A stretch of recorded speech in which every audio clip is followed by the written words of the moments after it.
ngayon sa pagkaiba ngayon sa noon.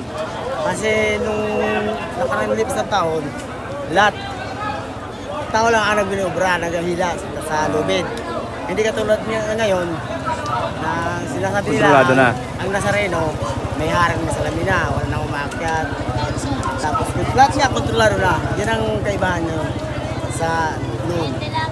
Kaya ngayon mas mabilis. Kasi ang noon, akabuta pa ng asgato ng madaling araw, kinabukasan bago marating sa simbahan. Mas madami bang tao ngayon kumpara noon? Sa tao, Pare-pareho. wala kayo pa rin. Pagkas lang. Oo, wala pang bawas. Kaninang umaga pa yan? Oo, kahapon pa. Kahapon pa? Oo.